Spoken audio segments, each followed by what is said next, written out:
ایک دن ایک خاتون ایک پروفیسر صاحب سے ملنے گئیں، کہنے لگیں کہ سر میرا بیٹا ہماری بات نہیں سنتا، وہ اپنے سسرالیوں کو بہت عزت دیتا ہے، اپنے ساس سسر اور بیوی کی بات بہت مانتا ہے، ایسے لگتا ہے کہ جیسے انہوں نے جادو ٹونے کر کے اسے بس میں کر رکھا ہو۔ پروفیسر صاحب بہت شفیق انسان تھے، لیکن کبھی کبھی جلالی مزاج میں آ جاتے۔ بیوی کی بات سن کر پروفیسر صاحب ایک دم بولے، بیوی تمہارے بیٹے کے کمرے میں جو بیڈ ہے وہ کس کا ہے؟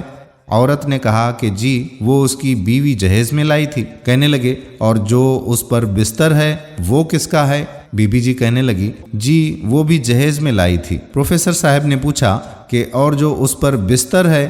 تو ماں جی بولنے لگی جی وہ بھی جہیز میں لائی تھی۔ پروفیسر صاحب نے اب پوچھا کہ اور جو صوفہ اس کے کمرے میں رکھا ہوا ہے وہ؟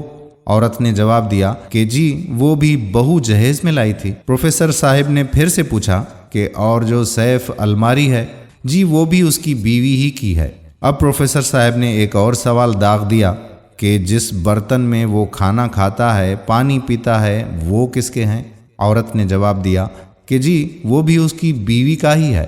اور جس ڈریسنگ کے سامنے کھڑے ہو کر وہ کنگھی کرتا ہے اس کنگھی برش سے لے کر اس آئینے تک سب آپ کی بہو کا ہی ہوگا۔ عورت کے چہرے پر اب کچھ شرمندگی کے آثار نمودار ہوئے، کہنے لگی جی وہ بھی میری بہو جہیز میں لائی تھی۔ پروفیسر صاحب نے کہا تو بیوی جب آپ کا بیٹا سوتا اپنے سسر کے دیے ہوئے بستر پر ہے، وہ بیٹھتا اپنے سسر کے دیے ہوئے صوفے پر ہے، اس کے دیے ہوئے برتنوں میں وہ کھانا کھاتا ہے اور اسی کے دیے ہوئے گلاس میں وہ پانی پیتا ہے، بال بنانے کے لیے اسی کا دیا ہوا برش استعمال کرتا ہے، تو بیٹا تو آپ کا نمک حلالی کر رہا ہے۔ آپ نے اسے در حقیقت ان چیزوں کے بدلے گروی رکھ چھوڑا ہے، بلکہ بیچ ہی رکھا ہے آپ نے اسے۔ جب وہ کنگھی سے لے کر گلاس تک کسی کا دیا ہوا استعمال کر رہا ہے، بیٹھنے کے لیے صوفہ، بیڈ، بستر، کمبل، چادر سب دوسرے کا دیا ہوا استعمال کر رہا ہے،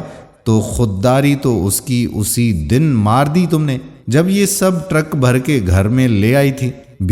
جادو تو تم نے خود کروایا اس پر، اب جب وہ نمک حلالی کر رہا ہے تو آپ اعتراض کر رہی ہیں۔ اگر بیٹا پیدا کر لیا، شادی کے لیے لڑکی بھی ڈھونڈ لی تو سامان بھی خود بنا لیتے، کم از کم اس کی خودی تو زندہ رہتی نا۔ غیر کے سامان پر عیاشی کرنے والے سے آپ کون سی وفاداری اور غیرت کی امید لگائے بیٹھی ہیں؟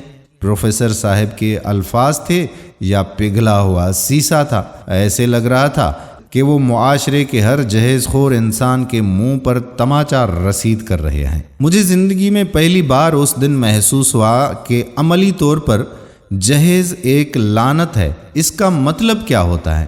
آپ بھی عہد کیجئے کہ اپنی آئندہ نسلوں کو جہیز کے بدلے گروی نہیں رکھیں گے۔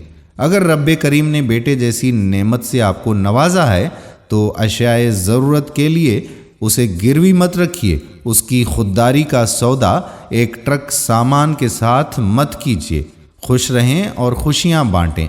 ہم امید کرتے ہیں کہ ہماری آج کی ویڈیو بھی آپ کو پسند ضرور آئی ہوگی۔ اگر ویڈیو پسند آئی ہے تو اپنے دوستوں و احباب کے ساتھ اسے شیئر ضرور کر دیں۔ آنے والی ویڈیو تک اپنے میزبان قادر بخش کلہوڑو کو اجازت دیجیے۔ اللہ حافظ۔